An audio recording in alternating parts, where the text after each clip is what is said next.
Mr. Elizondo, in regards to these aircraft being piloted by whatever they might be, non-human biologics, would you agree that it's likely that they are being piloted by some mind-body connection?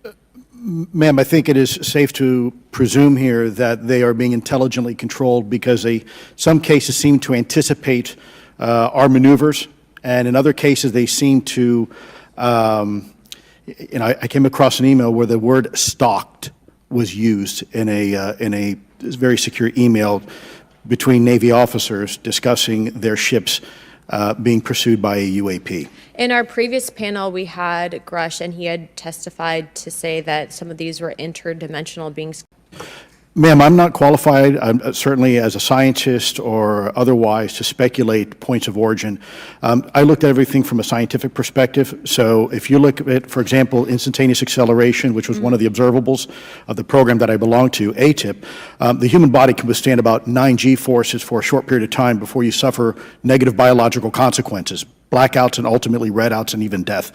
Comparison, our best technology, the F-16, which is it's an older platform, but one of our most highly maneuverable aircraft, manned aircraft, made by General Dynamics, can perform about 17 or 18 G-forces before you start having structural failure, meaning that the airframe begins to disintegrate while you're flying.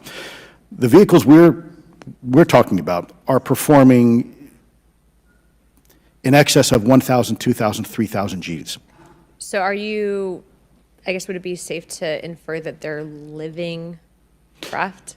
I'm not prepared at this point to state for the record is something alive or not, because even that definition is hard. There was a time in science we thought that life required oxygen, and we now know that's not true. There are anaerobic bacteria that thrive in oxygen environments that lack oxygen. And so also same with photosynthesis. When I was in college, I was told everything is derived from photosynthesis as a form of energy. In reality, that's not true. There are things that live off of chemosynthesis. So we're constantly having to reevaluate our understanding of what the definition of life is. Mm-hmm.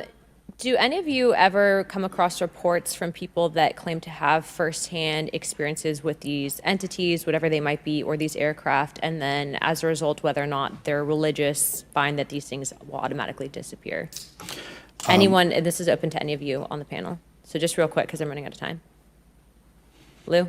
Ma'am, I've always been a nuts and bolts kind of guy when I was at ATIP.